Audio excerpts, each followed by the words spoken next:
Welcome, everybody. This is the SOSO podcast. Sorry we haven't done it in 2 months, but this is the year-end review 2024. This is it. We have, when we're recording this right now, it's the 30th. We have one more day of 2024. We just finished off our last stream of the year. And man, it was a crazy year. Actually, pretty crazy, like couple of months too. One of the biggest reasons why we couldn't do the pod. So we apologize. Were just very busy. We'll get into all of that for this year end, but hopefully this would be something where people that have been with us this year, maybe not so much this year, could just be like, oh, this is what they were up to this year in 2024 and what we're looking forward to in 2025. Hopefully we can talk about a little bit of that too. Before that though, we're going to change things up a bit. Normally we would do the questions at the end, but we already had questions for like 2 months, some of the questions that we haven't answered. So we'll start off with those because I think some of them actually have to do stuff with the end of the year type of questions. And then we'll go into our entire year. Yeah. Entire year review. So hopefully that's good. All right. So the first question is from Xenon. This is back in November or October 28th, pretty much November. With the year finally coming to the end, what ideals do y'all both have that you want to make true in 2025? So, kind of resolutions. Also, were there any regrets or moments that you thought you could have done better this year? Is the question. Regrets or moments? Any regrets for 2024? I mean, this year was a big year for you, Blluist. Yeah, so. I don't think I have any regrets. It was a lot of new experiences, more like. So, I mean, maybe there'll be regrets in the years to come. I don't know. But as of now, I think, I haven't really done anything. I think that. Or maybe something that was you could. Regrets, but you could do something better. I guess something you could have improved on. Not necessarily regrets, but things that you want to work on. I guess health. Health. There were many months where I just ate like shit. So towards the end, it was pretty tough. Yeah, and then during the pop-up too, because I didn't have time, so I just ate. Like I think I ate like sweets in the morning, sweets for lunchtime, and then I came home and ate at like midnight. Yeah, like that month was so bad health-wise. So. But you were working your ass off, I guess. So it was. Yeah. And you were losing some sleep too during that. Mm-hmm. So what? Better time management, health. Just health, management. I think. Yeah. Yeah. Something you want to kind of. Maybe not. I mean, I guess it's inevitable because once you get busy, I feel like it's hard to. It's just hard. It's hard to manage food and eating. So. Yeah. No, for sure. I think. I wish I did better, but. You did the best that you could, I think. I can't make any promises that, next year I'm going to do better. Mm-hmm. So. And then for me, something that I'm looking forward to, just with the new projects that I'm working on with downtime, it's next year is definitely going to be, in terms of downtime for me and the team, it's going to be a year of, figuring out what workflow works versus the workload that we have. We have a lot. I think if anybody went into this project with how much that we just kind of like went hard in it. I wrote for people that are on the Patreon for downtime, I kind of wrote my thoughts out about this, posted it recently, but I realized that there's a moment and limit to, when you have a shower thought and you want to go with something, you have all these ideas, and there's 3 people like that have there's ideas all the time. Now I have to, on Blluist it didn't matter, we could just go, but I'm realizing now that, and the reason why we could do that is because the projects that are done on Blluist is a size where we can, it's a stream at the end of the day. We hit stream and we get things ready for stream. So it's not that big of a thing, but each of these new ideas, these new creative ideas, includes us 3, of course, on downtime, plus guests, plus all this other stuff. So now I have to be the one to be like, no, we can't do that yet. It's a great idea. I want to get to that. we're on the same wavelength, but we really need to be realistic about where we are as a team. We're only 3 people, and we're not doing this full time. So kind of balancing that out is going to be my main goal. Managing and just making sure that content comes out on a consistent schedule for downtime, because it's crazy. We haven't put out anything for December yet. We already have like 3 or 4 videos already filmed. So I think nailing that schedule and finding a balance between what we can do and what we want to do is going to be difficult, but that's something that I want to work on next year in terms of downtime. In terms of stream, I think next year is going to be finding another type of balance between downtime and Twitch. This year was definitely a year of realizing a lot of things, which we'll probably get to after this, but in the year-end review part. But it was a year that I had to really, really sit down and be okay and really understand what Blluist was really all about, and what it kind of meant to people, what it meant to, what kind of channel it really was, because it was a little bit different than I thought, and on a lot of terms, in a lot of ways. So I think it's gonna try to be, and now that I did this for a year, kind of figure out my bearings on that would probably be what I'm looking forward to next year. So thanks for that question. And Jeremy asks, now that you've had Mimi for a year, how has it been? Is it more difficult having 2 dogs? What's one thing she does better than Anu? I mean, yeah, of course. It's definitely more difficult having 2 dogs. Especially like if I want to take them to the doctor, I can't take them by myself. So if I want to take both of them, then we both need to go. Twice as much dog.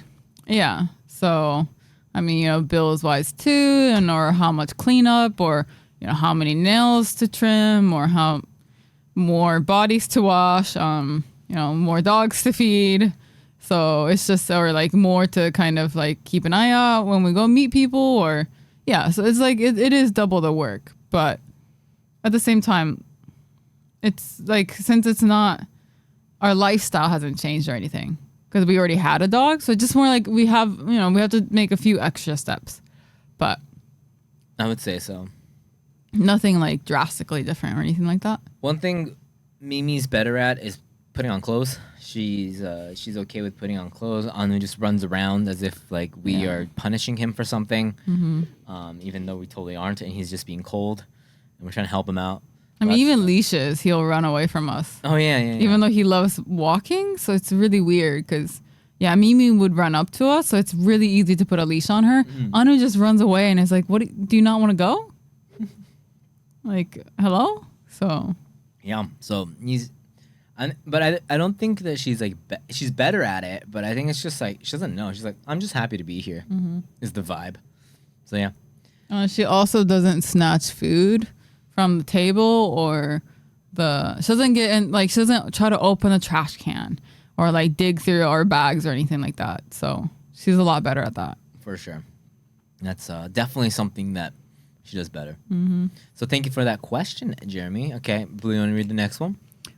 Next one from Esme. Any fun plans lined up for the holidays? Content or personal? This year flew by for me, and I still can't believe we're hitting November already. I agree with that second part. It flew by. It was insane. Yeah, we didn't really have anything planned for. So we are holidays. At this. This question was from in October 29th, but now we're taking at the end of the year, so it's kind of a looking back on it. But I think the biggest thing for the holidays was a nice dinner with a couple of our friends, family dinners, and content-wise, we had the feast stream, which was spectacular. I had a great time. Unfortunately, the gingerbread house I made was really bad. Crack house, yeah. Yeah, the crack house wasn't a good. It was falling apart, but it was fine. I had a great time doing it. I always love streaming stuff like that. I want to do more of. I always say this, but I do want to do more kind of event-y stuff. It's hard, easier said than done, but to think of it and have our schedules line up. But I always love doing the holiday streams, and we definitely make time for that. So Yeah. Did you think this year was really fast? Or? Oh my God, yeah. I don't know. It feels like it's still like a month into the year. It's so weird. Yeah. What do you mean by that? Was it just because you did a lot of stuff, or was it? No, it went by so fast. Like it still feels like we're just about to hit summer. Yeah. Like I'm like a year behind. My body clock's like a year behind. Yeah. It's so weird. Sold on it. I think every year. Like I'm turning 33 this year. 33. So am I. 33. That's no, crazy. it's 34. 30. That's. Yeah. Exactly. Yeah, I don't. We're turning 34, not 33. Lost track. I'm sorry. Okay, it feels like I'm turning 33. I've completely lost track of how old I am. I think until I hit 35, I'm just gonna be 33. I liked 33. It was a great number, but now it's gone. Yep. It only takes 1 year for it to go away. So. Started when we were 27. Now we are 33. Ew. We're getting older and older as we go. And that's not a bad thing, but yeah, very. I would say it was pretty chill. And then for New Year's, we always spend time with our friends, our Japanese friends. And then the first and second is with family. Yeah. So and then we'll be back in no time. So I'm really excited for that. Thank you for that question, Esme. Marty asks, "Hey Blue, Bouse, and now that the pop-up adventure is finished, congrats on all the amazing creations. Thank Can you. you share the process on how did you design the Eva shoes?" So, unfortunately, the Eva shoes are not designed by me. It's actually because no one in our team had any experience with designing shoes. We actually found a really cool company or brand that makes really cool what you call it, like concept shoes, or like very experimental shoes. I completely forgot where they're from. It slipped my mind, but it's a European company. Where was it? I forgot where they were based off of, but yeah, they make really cool concept shoes and they work with like 3D modeling and printing and everything. So it's like, oh, okay, maybe like if we explain like, oh, we're looking for like a Eva inspired shoe, maybe they can help us design it. So yeah, they gave us like a couple designs to choose from. And then we were like, oh, we really like, the soles of this one, but it's a little high. Can we make it a little bit shorter? Or like, we really like the detail on the top part of the shoe here. But we like the shape of this one, like option B. So can we combine option A with option B? And then, so after like a lot of back and forth of like combining different options, we were able to make that shoe. And then from there, we chose like, okay, so let's make it in like a black, like the black material, but then add green and purple coloring into it. And of course, since the molding process is all random, it's not like a 3D printed mold or like a printed shoe or anything. So each dye that gets put into the mold is random. So every time the shoe comes out, it's a like whole different random print. So I thought that was like really cool that it's like every shoe is kind of a unique. You're not going to find the same print on two pair of shoes. So yeah, I remember seeing like the prototypes, or like which ones do you guys, three main like examples or three main ways that you guys could have gone shape-wise, general shape-wise, and each one was so wild that I was just like, oh my god, this is really cool. And you guys went with the craziest one, so I thought that was I was really stoked on that. And when we got the samples and stuff, when it came to our house, I was like, holy shit, the coloring was awesome, the shape was crazy. It looked like your Crocs almost, It's got that like Crocs vibe. That must have been quite a challenge, so I kind of want to know more details. So there it is. What concerns Liberty range regarding materials, and any specifications they usually apply on nonsense garments besides brand identity. So stuff about like, you guys do a lot of IP work, so you guys have to work in that limitation, but it's how creative you guys can get. Talk to. I mean, it depends on the IP. Yeah. So some are strict. Yeah, some are stricter than others. Some say like, oh, please only use this, and they provide exactly what you're able to. Some say, here, take everything, do whatever you want, and kind of thing. Like it really depends on IP. So it's hard to say like, oh, this is what we can do and whatnot. But so it really depends. How much input Joey has on design. Sorry for so many questions. And if you cannot disclose any of this, it's completely fine. It's fine. Arigato. Yeah, he's my image of Joey is that he's just watching from the outside is kind of Yeah. he's the overseer of everything. Like he's of course everything goes through him. What's cool, he's always at the meetings, just like talking about how things progress. A lot of the connections are obviously through Joey, so it's kind of like my image. But when it comes to design, he puts a lot of trust in the team, and he's just like always excited to see it. When we go and see and he gets the samples and stuff, or he's like, "Damn, this is awesome!" He seems almost like he at this he's the core of the team, obviously with the designs, but he also seems like he's just a fan of the brand. Is my image. And then especially like when we work with IPs, he's, as his name suggests, and to, it's very, like as expected from someone like Joey, he knows the IPs the best, like the anime the best. So a lot of times if we make something that's based on that anime, he'll be like, you know what, this isn't, I think the fan base, as in like, because when he says his fan base, he's talking about himself too. It's like, I think, people like me would appreciate this kind of rendition. So let's change this t-shirt into maybe something more like this. Or he'll give out ideas in terms of like viewpoint as like a consumer. So, cause like a lot of us are more like, we put our, like, I was hired to put emphasis on design.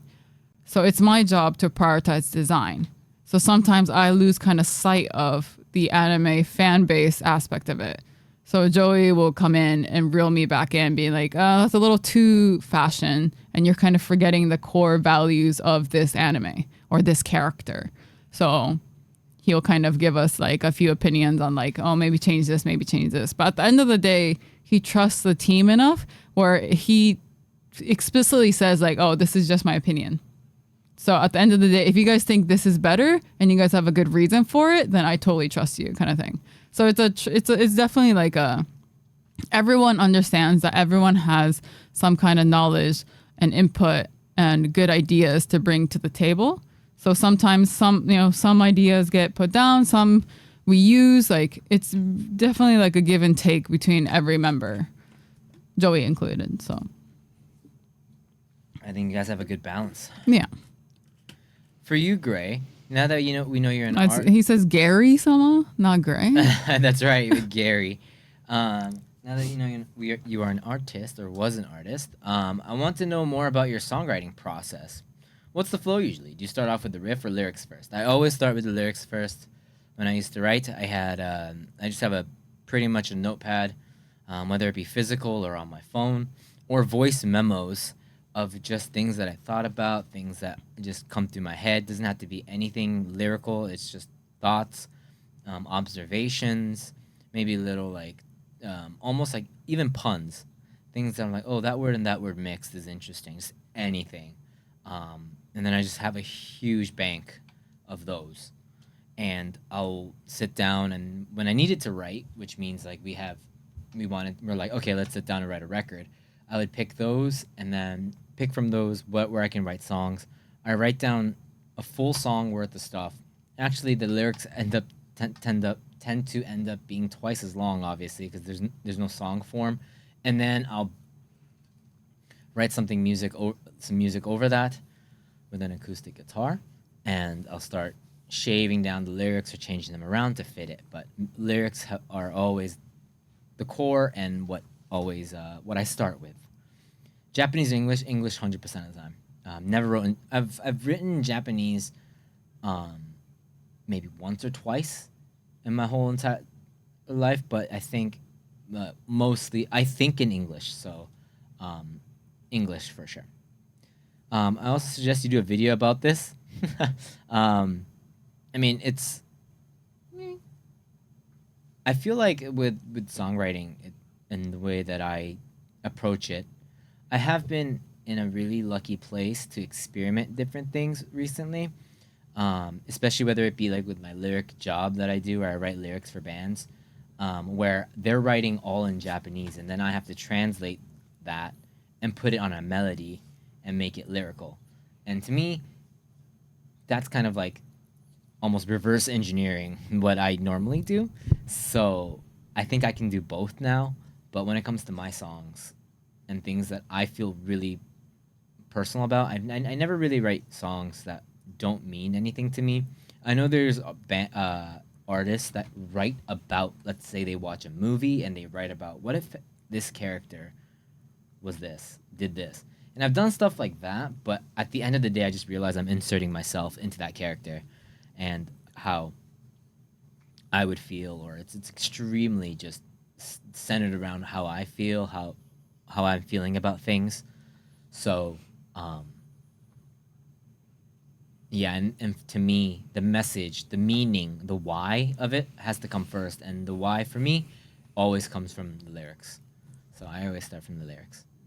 Sorry for always giving you guys long ass questions. Oh, not No, at it's all. fine. Thank you so much for asking. And Thank also, you. speaking about two dogs being harder, I have this to deal with a lot of times now, Mimi where they was just both want to eating be on on my lap.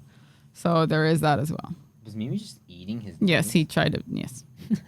For Haru, Jeremy asks, what books makes you think / do you enjoy during the holiday / winter that isn't Harry Potter?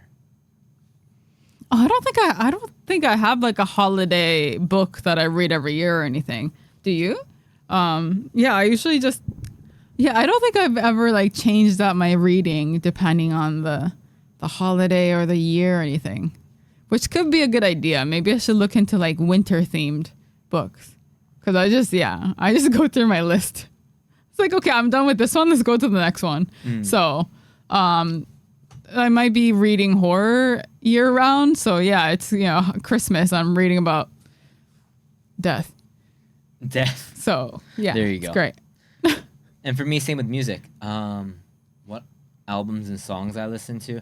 I mean, you'll always this year not so much, but I always like I'm a sucker for the classics for when it comes to the holiday season. So just even if it's the pop song, even Mariah Carey to me is very like I love that song, and or like the Bublé's. I like The that. Bublé. The Bublé. Yeah. And Frank Sinatra. Just kind of the classics. You don't like Vivaldi? For the Christmas season. If it's on, I'm not gonna go into my Spotify and listen to it, but yeah. Wow. But then again, I think those are just songs that are just playing. There used to be an album called Punk Goes Christmas, I believe what it was called, and it was just a bunch of bands doing Christmas songs. Reliant K used to have a Christmas record that I really, really liked back in the day. You would listen to pop punk Christmas songs. Yeah, they're carols. I think carols, and that's what I'm saying. Like I've always said this about pop punk, pop. The pop punk as a genre has a huge emphasis on pop. Yeah. Which means that it goes well with everything. So the YouTubers that are popping off right now shouldn't have used that. It's confusing, but no pun intended. But on YouTube are ones that are mashing it up with country. Yeah. Country melodies and pop go really well, and add a little bit of different types of guitar. That's why it matches so well. And that's why I like pop music in general, because it just goes well with the music that I grew up with. Just goes well, and also with carols, Christmas carols, and the melody lines. When you see it, when you think about it, it's really similar. So it's a really good matchup. But yeah, I used to listen to a lot of that, but not so much this year. I don't really listen to seasonal music as much. Especially, I mentioned this year that I didn't really listen to that much music, so definitely want to change that for next year. But yeah, I mean, you got to run the I Won't Be Home for Christmas by Blink. That's definitely a classic that I have to at least play at least once a year during the time. So Blue doesn't like it, but I do. So I have to play that song. And yeah, a lot of those pop punk ones, I'll definitely run through them at least once. Thank you so much for that question. LV asks for reference. This question is from Stream. Blue, what qualities or characteristics do you like in Gray? Are you able to make a list, or only a few things? A few being 4 or less, and several being more than that. No, I can definitely make a list. For context, we were joking around on stream saying the answer would change every time he'd ask you. I mean, if you're being like super serious, then yes, of course I can make a list, because you don't agree to spend the rest of your life with someone. You only have a few things you like about them. That's just not realistic, and that's not gonna go, and that's not gonna last. So, I mean, yes, like all jokes aside, I do like this guy, weirdly enough. We've been, not only have we been in a relationship for how long we have been, we've been streaming together. Yeah. For so long. So, I mean, yes, does he get on my nerves sometimes? Of Right. course. Right. There are times where I just wish he just would leave me alone, of course. Or there are times where I would just wish he would just stop talking. Yeah, of course. But That's everybody. yeah, exactly. Everybody has those moments. If he was like 100% perfect, that'd still be really, that'd be really weird. So I think that's what you like people for their faults as well. Look at that. Look how wholesome that is. I'm very wholesome, thank you. We're just in time for the holiday season. Actually, well, the end of the year. Yeah. So those are the questions. But so I guess thank you guys so much for asking those questions. We really appreciate it. Another great year at Blluist here. How was it? I mean, like I said, really fast. Yeah. It went by very quickly. So I don't really know what happened this year. We were looking through the clips. We did Elden Ring. We did.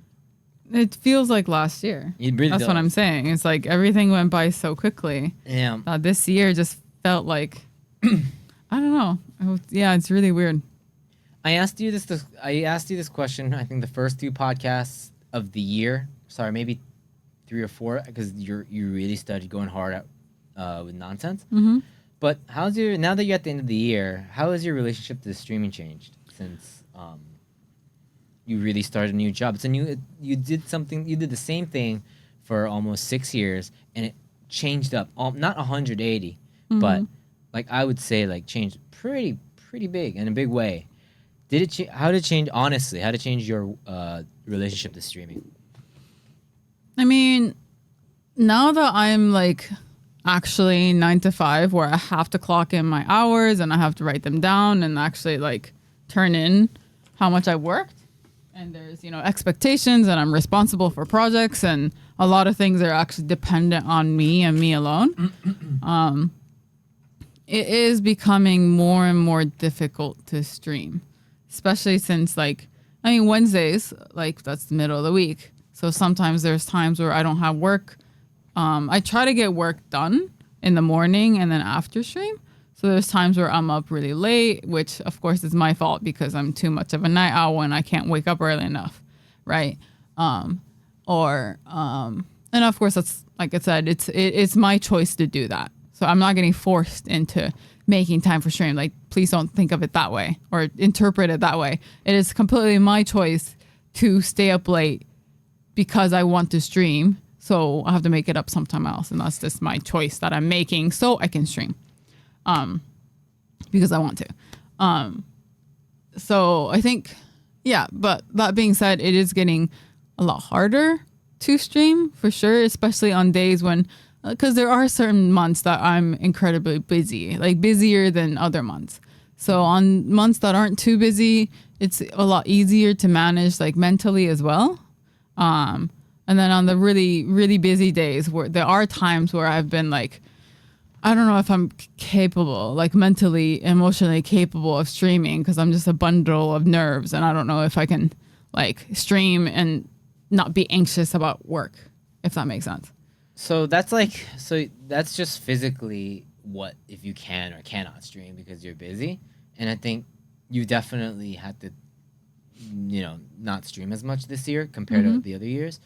But did that, because you took this new distance, now that you have this new distance from streaming, when you do stream, are you in a different mindset than you were in the last 6 years? Yeah, I don't.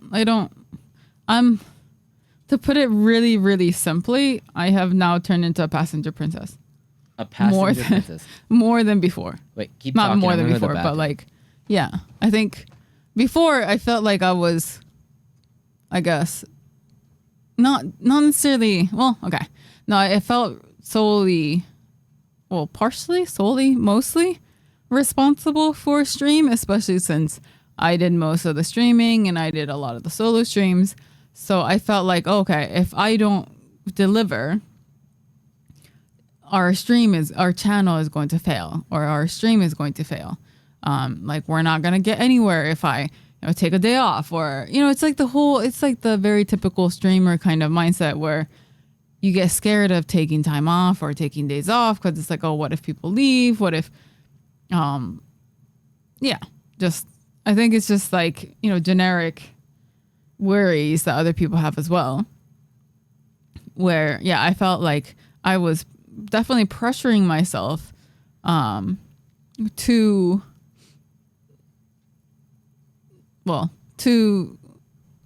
I guess to stream, even even if maybe I didn't feel like it, or maybe I was definitely trying to push myself because I was worried about failure, and I felt like it was the weight of the channel, I guess, and the success of the channel was very heavily reliant on my shoulders and my solo streams.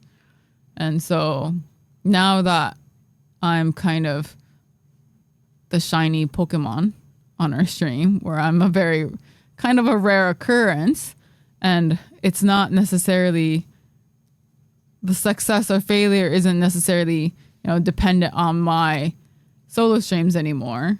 It's much, I can stream without too much, I'm not going to say 0% responsibility, because it's not zero, but it's definitely less than before. I'm not as critical, I guess, of myself every time stream ends, because I used to be a lot more critical before, where I would get upset if I didn't do well, or what my definition of well was. Like I said, I was very worried about taking time off or taking days off, or worried about like, oh, I'm my choice of game, or maybe that day I've ruined this channel, or like, it's like things like that. So I was very anxious, I think, every day. Because I put so much pressure on myself and my shoulders. So now that that's not really here, it's much easier to press that start streaming button. Well, that's good. I feel like that's a good thing, and I really felt that, and I think we've stopped really. Me too, on my end. When it comes to streaming, I think it's pretty obvious. I know exactly what I want from it, and I think there's a level that Blluist should always be at, and we've worked towards that. And I've kind of just not really cared about it when we stream together, because I just realized, because I do a lot more solo streams now, I just realized the power that our duo streams have. Mm-hmm. And on one hand, I'm at this point where I realize that, and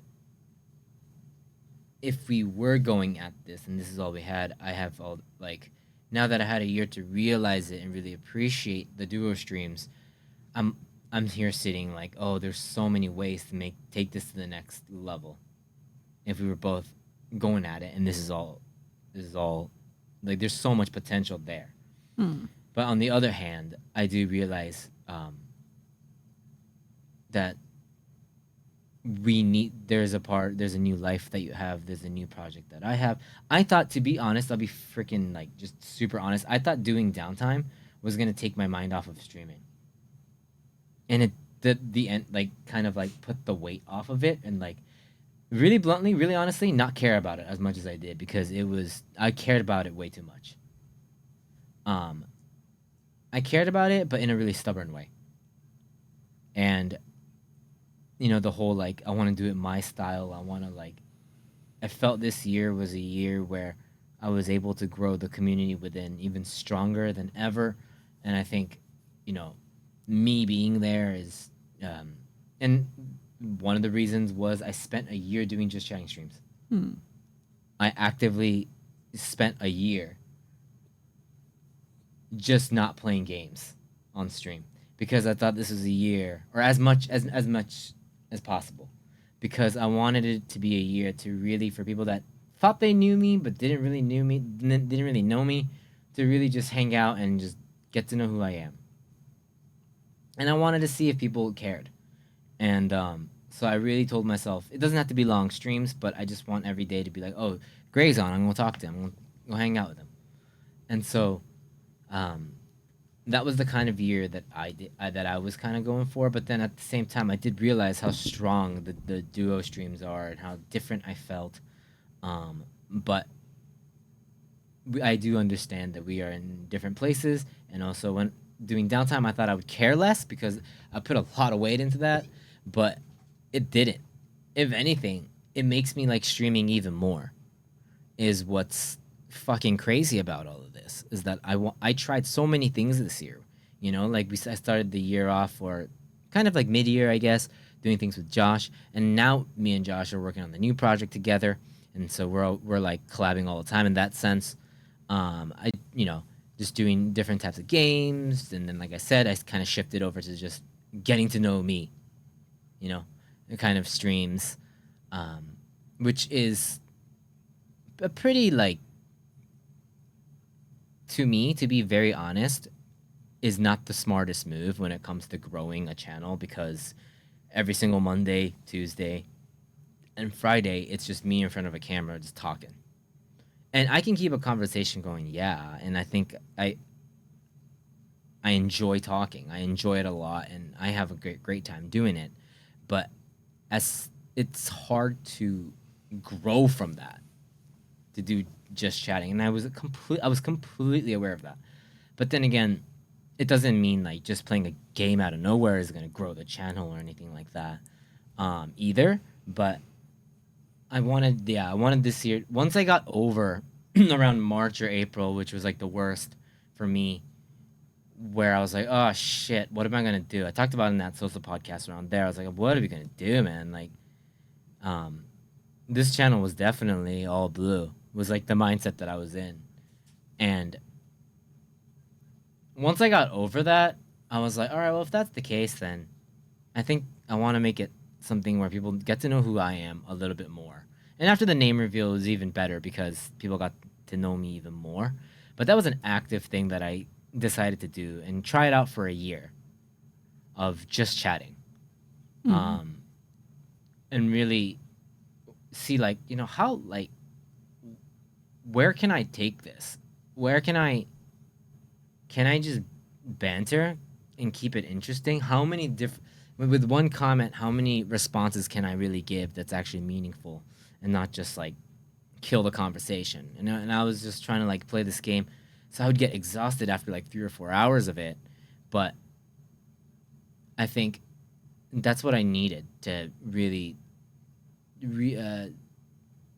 see Blluist in a different perspective, because this not only is it blue, it was blue and gray that really made the show and what made people want to be there. So it's not like blue solo streams would pop off or anything like that. No.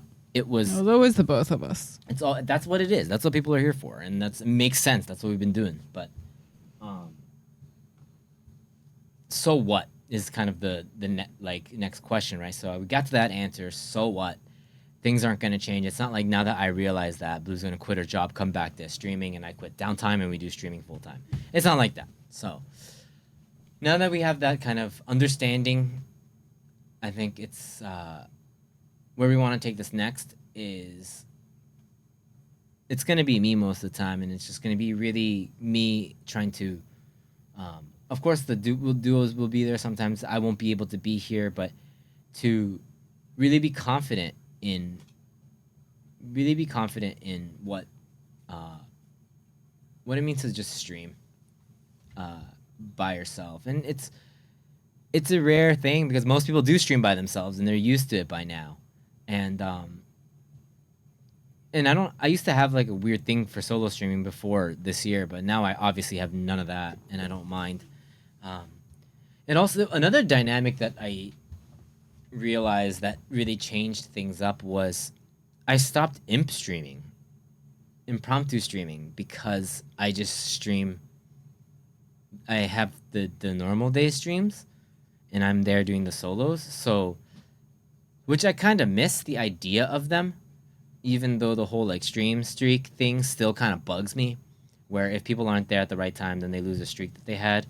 But I'm gonna probably not let that bother me and try to imp stream more just because I want to. But Well, the fact that you were able to make your 5 minute I can't stop hiccuping stream into like something people still talk about, or yeah, I think that says a lot about how much people actually enjoy your spontaneous stuff. Yeah, even if it's like 5 minutes. That one was wild, but I to me, yeah, this year was really realizing how powerful Blluist is and how much like if it's just us, like we need to just be better. We need to be kind of more complete. Really branch out as ourselves. And if it's gonna be me, then I have to be more, like that was the whole idea behind me doing something with Josh, streaming every week and stuff. And to me, it was okay. It was working, and I think the more we worked on it, and both communities were just so kind to each other. And I think some people are, I've seen people in his community in our chat, and vice versa. And so I think that was a success in that way. But if we wanted to take it to the next level, there was going to be another level of dedication that we would have to make that I wasn't ready for that. And then also at the same time, downtime came along. So I wanted to still work and do things with Josh. I thought this is a better idea. This is a better way to do it. So yeah, it was a big year of learning, self-reflection in a new way that I never have. It's every year is a self-reflection, but we're kind of at the halfway mark of 10 years, a little past halfway. Mm-hmm. And I feel like I think you need 10 years to really know anything. And I feel like I have that like 50% knowledge, understanding of what we are, what makes Blluist, what makes Gray, or Ken, and same thing with Blue. And it's going to be a decision if I want to keep pushing that or just keep it what we have right now. And if the answer is to take it to the next level, there's going to be I have to change some stuff up or really think about it in that direction. But obviously, I'm not going to change or hopefully lose authenticity of what makes us Blluist. Because I think one of the coolest thing about Blluist is that people talk about branding a lot when you're in the creator like circle or on YouTube or social media, but I don't think people really like think about it as much as changing a username is not. I mean, it's branding, but I mean, there's I think it's more than just it's aesthetics. The inside, man. It's the inside of. I mean, a name is not even an aesthetic, right? It's just a title. It's a title of, there's something inside. There's a core thing that makes that person or makes that content creator that person. And changing the brand is to change that core or try to change the exteriors of them so it changes the core a little bit of that creator. And it takes time. It's not just one username change that changes, it's not rebranding or changing the overlays like that. That's not rebranding in a true sense. But what I'm saying is we would have to actually rebrand. Mm. And that's what we're trying to do. And it's if we wanted to take it to the next level, we can't be the split control people. We can't be the couple. The couple has to be something that happens once in a bit, like it has to be like, oh, that's a nice little treat. But mainly it's either one of us solo. And that's a huge that's rebranding. Yeah. If we can change to that. And because that's changing the core, right, of what we are. And that's really hard. That's really hard, and that might be something that I have to think about for the year to come. If we want to do that, or just kind of chill with what we have right now. But I'm not satisfied with what we have right now. I'm very thankful, and hopefully my appreciation comes through the streams, and I don't feel like I'm taking anything for granted. But I'm not satisfied with what we have yet. Not in terms of what people are giving us, in terms of what I'm able to do for the stream. I'm not satisfied. Because I think I owe it to Blluist and the people that hang out there, and whatever Blluist means. This idea, these, I owe it to the channel Blluist for it to grow more. Blluist deserves to grow more. And it's the actions that we take that change that, not the people already there hanging out and showing that 100% support.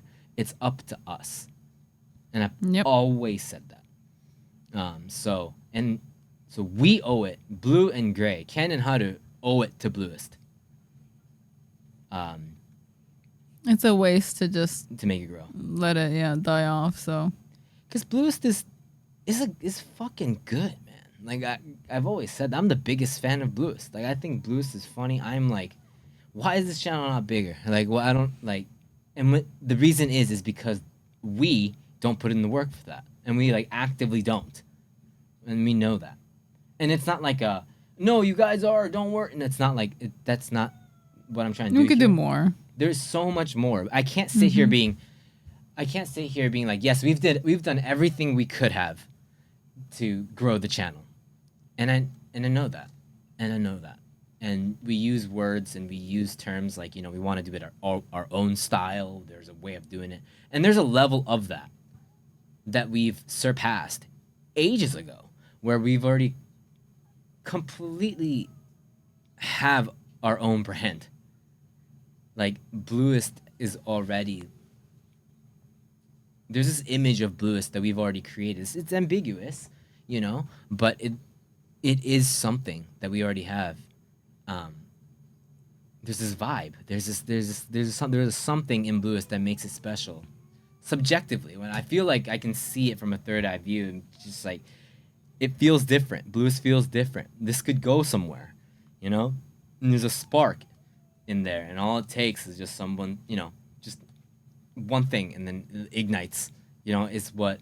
And we've been given that chance many times, but we just never were able to make it into that or realize that.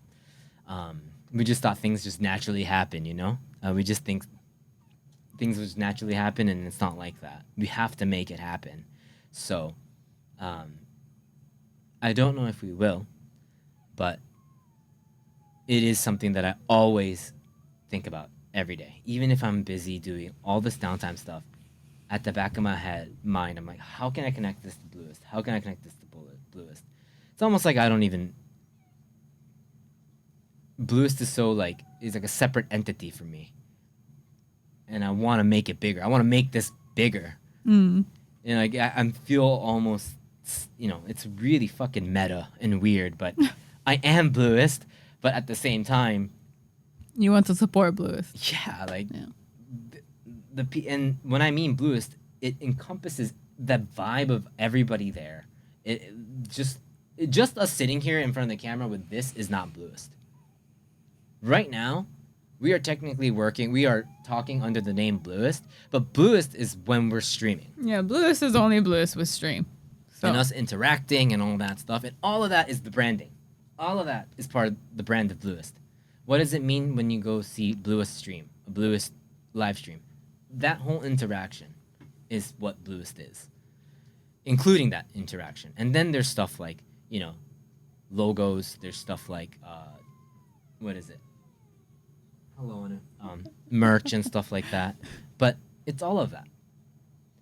And I really wanted to, I don't really know where I'm going with this, but the point is since it's the end of the year, I just wanted to kind of talk about the things that are going through my head from January to December, even till, today, where it's how do I, that was the thing that I was thinking in the bats. Like, how do I grow this channel? How do I, in the way that makes sense, that fits the workflow, what's our next move?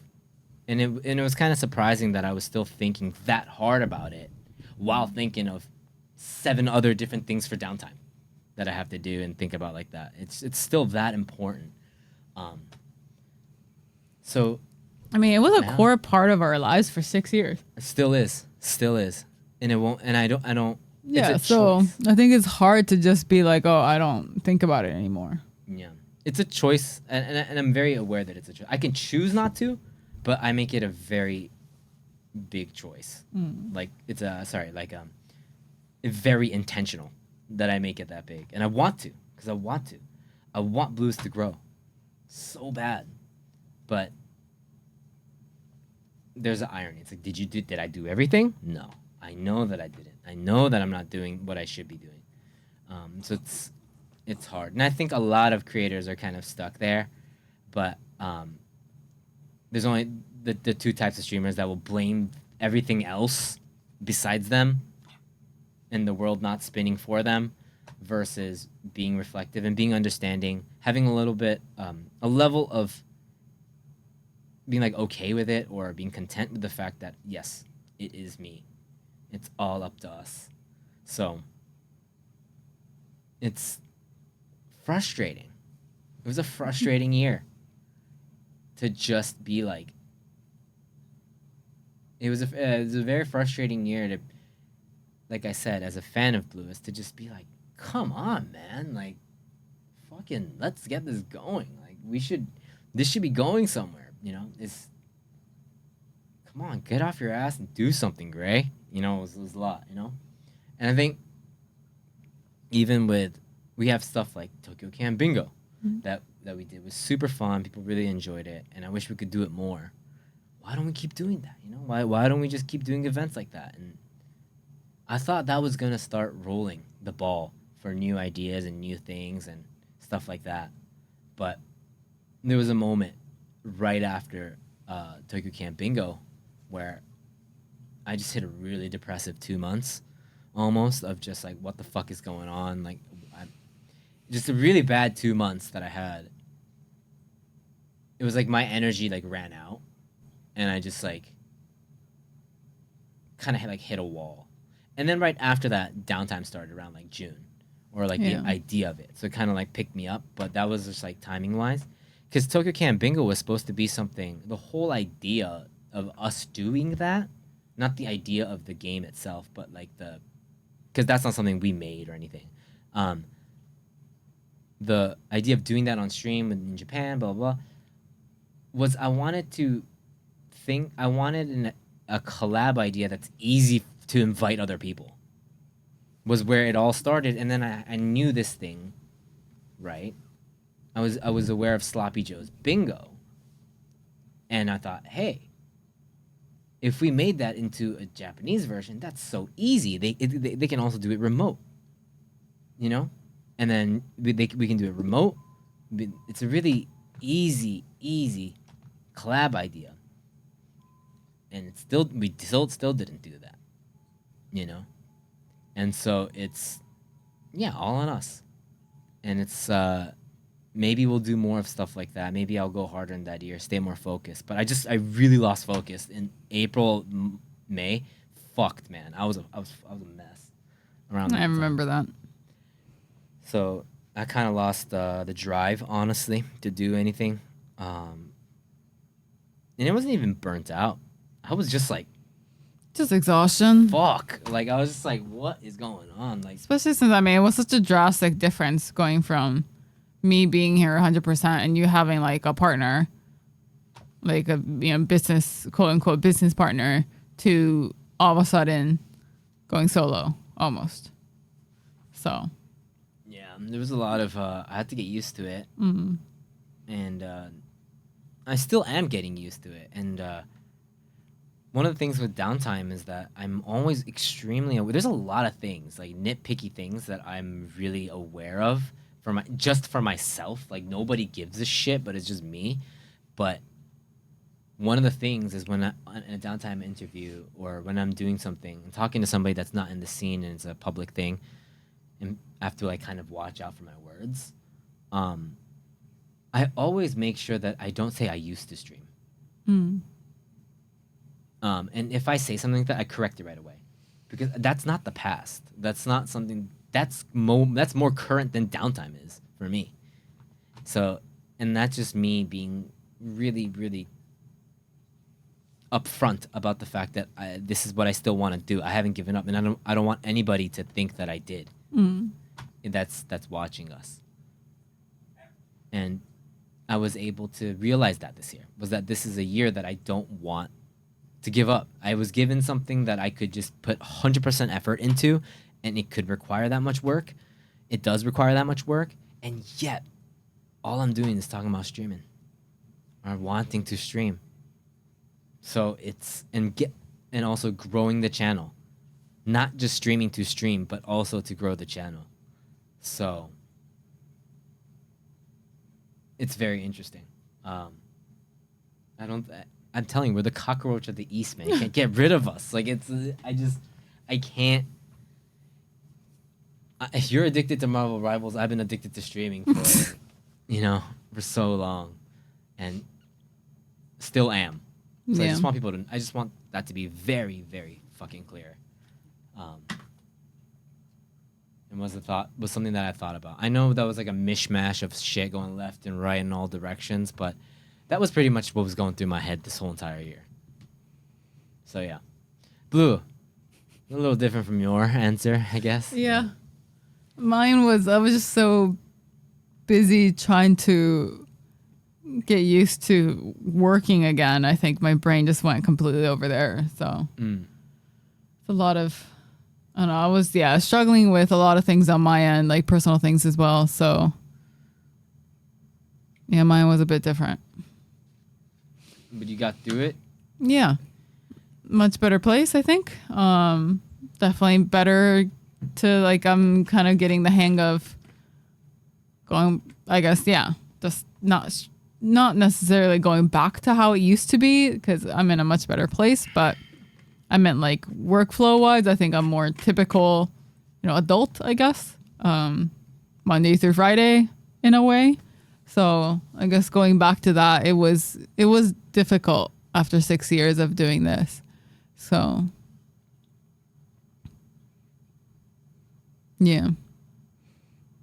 Adjusting, but for the better, I believe. Yeah. But yeah, so that was 2024 for us, a transitional period for sure. So depending on what we end up doing, right, we might have to make some changes to the channel as well, whether it be days or times or whatnot. I think that's something we definitely need to start talking about for the future. But I think so. Yeah. I was told one time that one of the reasons why we have such a hard time with streaming, it's weird that we don't burn out more often, is because we think about streaming too much. Yeah. Like, take it too seriously. Yeah. But I at don't the think I same can change time, that. I don't think you can. You're not the type of person to just do things lightly. So, I mean, I don't think I am either. I don't think you are either. Yeah, I think when I'm really into something and I feel we put too much of ourselves into it. So I think when things don't go the way we want it to go, we take it especially hard. Yeah, and it's all. So I think it's a double-edged sword. It's never anybody. We always blame ourselves. Of course, yeah. And it not only that, it is always your fault. Yeah. And people just refuse to look at that and they might think that, they might not say that, but yeah, I think but I really appreciate the people that really did stick through and hopefully will keep doing that. Yeah, hopefully you'll be here in 2025 as well. We really appreciate it. It means a lot. It was a really transitional period. A lot of change happened, not for us, which means for the people watching even more. And that could have been an easy, different stream, different site for that time. but you guys still gave us your time, very precious time, all year long to hang out, show support, and I can't thank you is just such an understatement. So you guys again made this year something way better than it was by being here. So thank you guys so much for hanging out, and we'll definitely rock through 2025. This year wasn't a bad year. Yeah, it wasn't bad. It wasn't a bad year. I'm just It talking. was just really eventful. It was Yeah, just a lot like of stuff it was happened. more like a roller coaster, not necessarily like Yeah. a pit or anything. For sure. Yeah, just lots of downs and lots of ups, and it was kind of a whirlwind. And I think that's why it went by so quickly for us. Where some months we were really low, some months we were really high up here, and so it's just it was a very Which it was I a guess lot. in terms of normal lives, it's pretty normal to have ups and downs. Yeah. We just had crazy spikes this year. Just It was because just a lot our lives more. were changing Mm-hmm. and we were getting used to things. But again, thank you guys so much for your time. Next year, when we see you guys in 2025, this is the last time you guys will see us this year. But in a few days, it'll be next year, and we'll see you guys at the beginning of next year. We'll And see you in January. it's gonna be another awesome year. So thank you guys so much. We'll see you guys in 2025. Thank you.